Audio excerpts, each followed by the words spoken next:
Hello everyone, welcome to success with Rai academy. 3 अगस्त 2022 के दैनिक जागरण के राष्ट्रीय संस्करण को आज की इस वीडियो में हम डिस्कस करेंगे। तो चलिए वीडियो को स्टार्ट करते हैं। सबसे पहली न्यूज है कि चीन की धमकियों को नजरअंदाज कर ताइवान पहुंची नैन्सी पेलोसी। देखिए, नैन्सी पेलोसी अमेरिकी संसद के निचले सदन प्रतिनिधि सभा की स्पीकर हैं और वो मंगलवार रात को ताइवान पहुंच गई हैं। पेलोसी के ताइवान पहुंचते ही चीनी सेना ताइवान स्ट्रेट की ओर बढ़ गई, यानी कि अपने लड़ाकू विमान के साथ बढ़ गई। इस पर पहले तो चीन ने इस पर काफी नाराजगी जताई कि ये जो यात्रा है वो चीन की अखंडता के खिलाफ है, क्योंकि ताइवान को चीन अपना क्षेत्र मानता है और अपने मैप में ताइवान को ऐड करके वर्ल्ड मैप में दिखाता है। लेकिन अमेरिका ने इस बात को खारिज कर दिया और जब नैन्सी पेलोसी वहां पहुंची और इन्होंने पहला स्टेटमेंट दिया कि उनकी यात्रा ताइवान के लोकतंत्र को और मजबूती प्रदान करेगी, तो ये चीन को और नागवार गुजरा। हालांकि अमेरिका ने भी अपने लड़ाकू विमान और युद्धपोत ताइवान की तरफ बढ़ा दिए थे ताकि अगर नैन्सी पेलोसी को टारगेट किया जाता है तो उसका जवाब दिया जा सके। यानी कि दोनों देशों में इस समय काफी तनाव बढ़ गया है। चीन ताइवान को इसलिए भी अपनी तरफ मोड़ना चाहता है, यानी कि अपना अधिकार उस पर जताना चाहता है ताकि वो विश्व समुदाय को अपनी ताकत दिखा सके। वहीं अमेरिका या फिर और भी जो देश हैं वो ताइवान को लोकतंत्र के रूप में स्वतंत्र रखना चाहते हैं ताकि चीन का प्रशांत क्षेत्र पर और अधिकार ना हो सके। यानी कि एक तरीके से अगर चीन ने ताइवान पर कब्जा कर लिया तो प्रशांत क्षेत्र पर चीन बहुत हद तक ज्यादा हावी हो जाएगा। तो ये कारण है और अभी 1-2 दिन आने वाले जो है उसमें स्थिति और बिगड़ सकती है। चलिए, नेक्स्ट न्यूज है साक्ष्य की तलाश में, ये न्यूज नहीं, पॉलिटिकल है। जीएसटी से परिवार पर नहीं बढ़ा है बोझ, ये स्टेटमेंट दिया है वित्त मंत्री निर्मला सीतारमण ने एक प्रश्न के जवाब में। वित्त मंत्री निर्मला सीतारमण ने राज्यसभा में महंगाई पर संक्षिप्त चर्चा के दौरान सवालों का जवाब देते हुए जीएसटी प्रणाली से परिवार पर आर्थिक बोझ नहीं बढ़ा है। उन्होंने ये भी माना कि जो महंगाई है वो इस समय बढ़ी हुई है, लेकिन फिर से वही आरोप कि यूपीए में पहले इतना था, हमने इसको कंट्रोल कर रखा है। यानी कि एक वित्त मंत्री अब अपनी कमियों को छुपाने के लिए दूसरे की कमियों को उजागर करने में लगी हुई हैं। तो लेकिन ये चीज सही नहीं है। उन्होंने भारत की तुलना बांग्लादेश और श्रीलंका जैसे देशों से करने वाली विपक्षी पार्टियों को आड़े हाथों लिया। बांग्लादेश और श्रीलंका आज अरबों डॉलर की आर्थिक मदद के लिए अंतर्राष्ट्रीय मुद्रा कोष से गुजारिश कर रहे हैं। उन्होंने कहा कि यूपीए के शासनकाल में आलू, प्याज, टमाटर की कीमतों में 3 अंकों की बढ़ोतरी हुई थी, जबकि अब ऐसा नहीं है। चलिए नेक्स्ट न्यूज पर आते हैं। भारत की चैंपियन सुपुत्रियां। भारतीय महिला लॉन बॉल टीम ने मंगलवार को फोर्स स्पर्धा के फाइनल में शानदार प्रदर्शन करते हुए दक्षिण अफ्रीका को 17-10 से शिकस्त देकर ऐतिहासिक स्वर्ण पदक जीत लिया।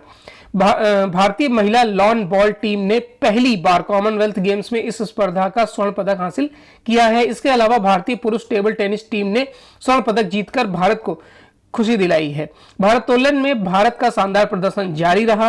महिला भारोत्तोलन हरजिंदर कौर ने 71 किलोग्राम वर्ग में कांस्य पदक जीतने के बाद पुरुषों में 76 किलोग्राम भार में विकास ठाकुर ने रजत पदक अपने नाम किया। 5 स्वर्ण, 4 रजत और 3 कांस्य के साथ भारतीय दल अब तक 12 पदक जीत चुका है।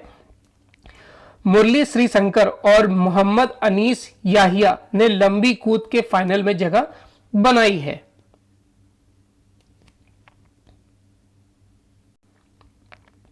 नेक्स्ट न्यूज है फरवरी 2023 में ही होगा विश्व पुस्तक मेला। साहित्य का महाकुंभ विश्व पुस्तक मेला अब इस साल आयोजित न होकर 2023 में ही होगा। अगले साल भी यह जनवरी नहीं बल्कि फरवरी में आयोजित किया जाएगा। हालांकि तिथियों की घोषणा बाद में की जाएगी, लेकिन राष्ट्रीय पुस्तक न्यास ने तस्वीर थोड़ी स्पष्ट कर दी है।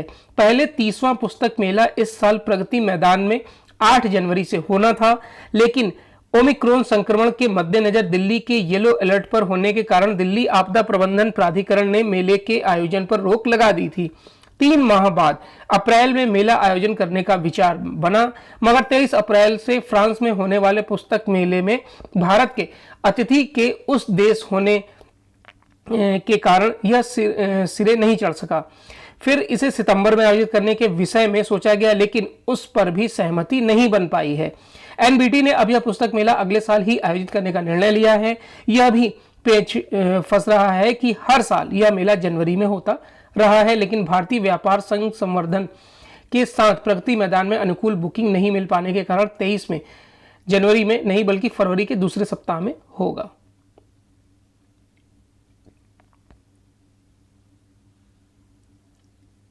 चलिए नेक्स्ट न्यूज पर आते हैं।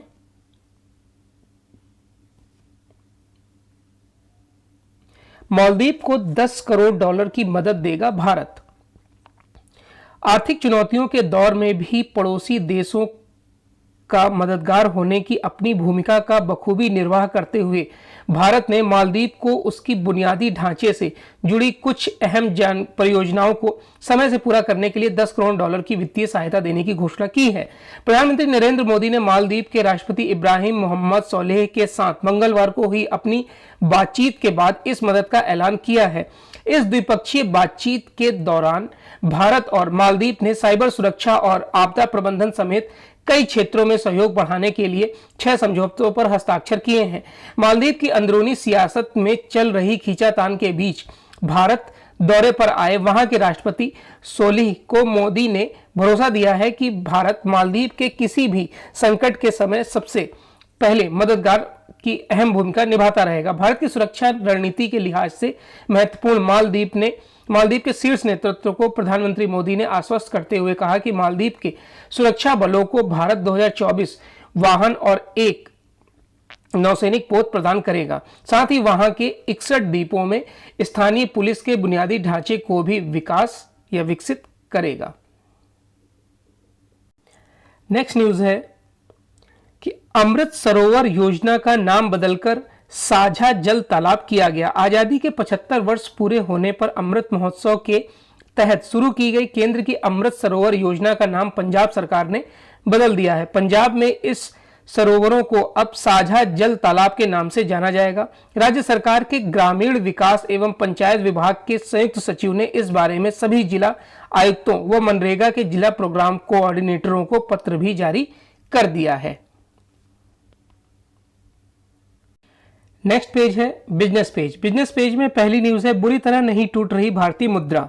वित्त मंत्री निर्मला सीतारमण ने मंगलवार को राज्यसभा में कहा कि डॉलर के मुकाबले रुपए बुरी तरह नहीं टूट रहा है और वर्तमान में यह जिस स्तर पर यह है वह एक सामान्य प्रक्रिया का हिस्सा है। वित्त मंत्री ने राज्यसभा में प्रश्नकाल के दौरान कांग्रेस के विवेक तनखा सहित विभिन्न सदस्यों के पूरक सवालों के जवाब में यह बात कही। सीतारमण ने कहा कि आरबीआई लगातार रुपए पर नजर रख रहा है। उन्होंने आरबीआई भारतीय रुपए का मूल्य तय करने के लिए हस्तक्षेप नहीं करता है और यह अपना रास्ता बनाने के लिए स्वतंत्र है। उन्होंने कहा कि आरबीआई द्वारा किए गए हस्तक्षेप भारतीय रुपए और डॉलर के बीच अस्थिरता को नियंत्रित करने के लिए अधिक है। वित्त मंत्री ने कहा कि कई अन्य देशों की तरह भारत अपनी मुद्रा को बहुत ऊंचे स्तर पर नहीं ले जा रहा है, इसलिए जिस तरह से हम इसे मजबूत करना चाहते हैं उसके लिए आरबीआई और मंत्रालय प्रयासरत हैं। अनिवासी भारतीयों को विदेशी मुद्रा में राशि भारत भेजने की अनुमति के सवाल पर वित्त मंत्री ने कहा कि इस संबंध में उनका मंत्रालय कोई आश्वासन नहीं दे सकता। नेक्स्ट न्यूज है, यूपीआई के जरिए 6 अरब लेन देन उल्लेखनीय उपलब्धि। प्रधानमंत्री नरेंद्र मोदी ने मंगलवार को यूपीआई के जरिए जुलाई महीने में रिकॉर्ड 6 अरब लेन देन को उल्लेखनीय उपलब्धि बताया है। कहा यह नई प्रौद्योगिकी को अपनाने तथा अर्थव्यवस्था को स्वच्छ बनाने के लिए लोगों के सामूहिक संकल्प को दर्शाता है। प्रधानमंत्री ने वित्त मंत्री निर्मला सीतारमण के ट्वीट के जवाब में यह बात कही। सीतारमण ने मीडिया रिपोर्ट टैग करते हुए ट्वीट पर लिखा कि यूपीआई से जुलाई में 6 अरब लेन देन हुए हैं। यह 2016 से अब तक का सर्वाधिक आंकड़ा है। यूपीआई प्लेटफॉर्म का संचालन करने वाली company national payments corporation of India के मुताबिक यूपीआई के जरिए 10.62 लाख करोड़ रुपए के 6.28 अरब लेन देन हुए हैं। महीने दर महीने लेन देन की संख्या में 7.16% और मूल्य में 4.76% की वृद्धि हुई है। बैंक निजीकरण से जुड़ा बिल इस सत्र में नहीं। मौजूदा मानसून सत्र में सरकार बैंकों के निजीकरण से संबंधित किसी तरह का बिल लेकर नहीं आएगी। वित्त राज्य मंत्री भागवत किशन कराड़ ने मंगलवार को संसद में बताया कि कार्यसूची के अनुसार ऐसा कोई विधेयक सूचीबद्ध नहीं है। 2021-22 के बजट में सरकार ने 2 सार्वजनिक क्षेत्र के बैंकों के निजीकरण का ऐलान किया था। साथ ही सार्वजनिक क्षेत्र के उद्यमों के रणनीतिक विनिवेश की नीति को भी मंजूरी दी थी। चलिए नेक्स्ट न्यूज, इंटरनेशनल पेज, जहां पर एक आतंकवादी मारा गया है, वो न्यूज इंपॉर्टेंट नहीं है और वही न्यूज इस समय पूरे इंटरनेशनल पेज पर छाई हुई है।